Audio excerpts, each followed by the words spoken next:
Setiap awal bulan kita akan memberikan persembahan persepuluhan. Persepuluhan itu tidak berbicara soal nilai uang. Tapi persepuluhan itu berbicara bagaimana kita mengakui Allah kita yang esa ehad. Sejarahnya waktu bangsa Israel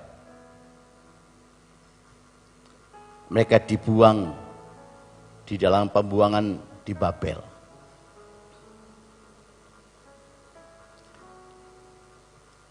Mereka di sana tidak bisa beribadah. Di sana mereka tidak ada yang namanya tempat untuk menaruh korban. Otomatis mereka tidak memberikan persepuluhan. Tapi Bapak Ibu, setelah orang Israel itu kembali ke Yerusalem, kurang lebih tahun 531 sebelum Masehi atau 536, mereka membangun tembok Yerusalem, mereka mulai membangun bait Allah.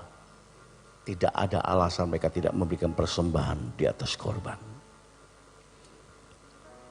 Mereka ditolong oleh Tuhan yang esa. Esa itu berbicara satu-satunya. Seperti kalau raja itu mengalahkan satu tempat. Rakyat itu harus mengakui raja yang esa. Yang berkuasa. Sebab dia akan cari makan di situ. Dia hidup di tanah kerajaan itu. Maka dia harus memberikan upeti. Bahkan Alkitab katakan mereka memberikan persepuluhannya, yaitu ke istana raja. Itu yang dikerjakan oleh orang-orang Israel pada waktu itu.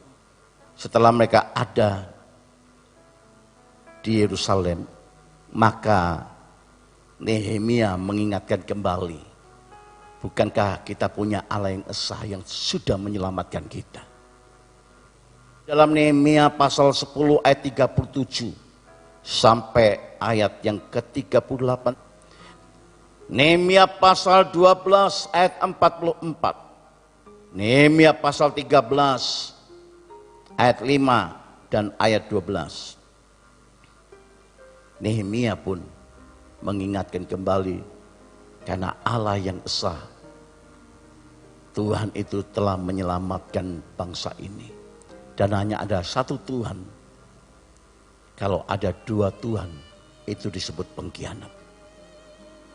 Perpuluhan adalah berbicara kita mengakui satu Allah. Dan tidak ada Allah yang lain. Dan pada zaman yang sama, dalam kitab Malaki, mengingatkan kembali.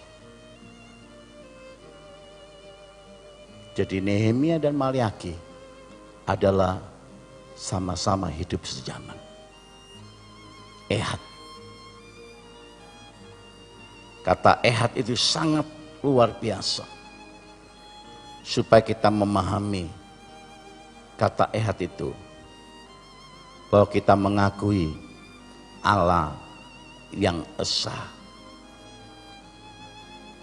Ehad itu artinya sepakat kita mengakui bahwa tidak ada Allah lain selain Tuhan yang kita sembah, Yesus Kristus. Dan kata ehad itu memiliki perbandingan kata bagat. Bagat itu artinya orang tidak setia. Atau dalam pengertian lain pengkhianat. Orang yang tidak mengakui Allah yang esa. Jadi persepuluhan itu berbicara bukan uang. Pengakuan kita kepada Allah yang esa. Dan waktu kau tidak mengakui Allah yang esa, dan kau pasti punya Allah yang lain, itu kata bagat itu adalah pengkhianat. Mari Bapak Ibu sekalian, kita tetap percaya bahwa kita punya Allah satu yang esa, yang sudah menyelamatkan kita, sudah memelihara kita, sudah bahkan menebus hidup kita dari segala dosa-dosa. Mari kita datang kepada Dia.